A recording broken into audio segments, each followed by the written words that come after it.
ചേട്ടാ ഫ്രഷാണോ പഴംപൊരി? അതെ. ഇതെന്താ ചേട്ടന്റെ പഴംപൊരി ഇങ്ങനെ വളഞ്ഞിരിക്കണേ? അത് പണ്ട് തൊട്ടേ വളവുള്ളതല്ലേ? പണ്ട് തൊട്ടേ വളവുള്ളതാ. വളവുണ്ടെങ്കിലും നല്ല ടേസ്റ്റ് ആയിരിക്കും. അല്ലേ? പിന്നെ ഈ മുട്ട ബജി കഴിച്ചു മുട്ട ബജി കഴിച്ച് മടുത്തു. ഒരു വീഡിയോ ഇട്ടതിന്റെ എപ്പോഴും അനുഭവിച്ചുകൊണ്ടിരിക്കുക. മുട്ട എന്ന് പറയുമ്പോഴേ പേടിയപ്പോ. ചേച്ചിയാണോ ഉണ്ടാക്കണേ ഈ പഴംപൊരി? ചേട്ടൻ ഈ പഴംപൊരി ചേട്ടനാണോ അതോ ചേച്ചിയാണോ പഴംപൊരി കൈകാര്യം ചെയ്യുന്നത്?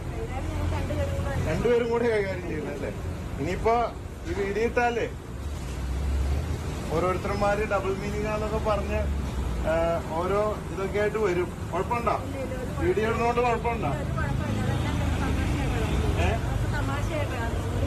തമാശയായിട്ട് കാണും. അതിനുള്ള വിവരം ഉണ്ടോ? ഉണ്ടല്ലേ? കണ്ടാ പറയില്ല. കലാബോധം ഉണ്ട്. സൂപ്പറാണ് കേട്ടോ.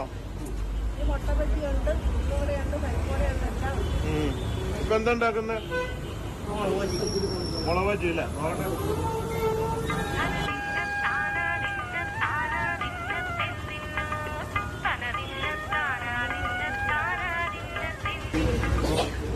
എന്താ പേര്? പ്രീതി. പ്രീതി. അങ്ങനെ ചിരിച്ചോണ്ടിരിക്കണേ. നാളെ കൊല്ലുന്ന ചിരിയാണ് പ്രീതിയുടെ. ഞാൻ ഒരു ഫോട്ടോ എടുക്കും, 2 ഫോട്ടോ എടുക്കും.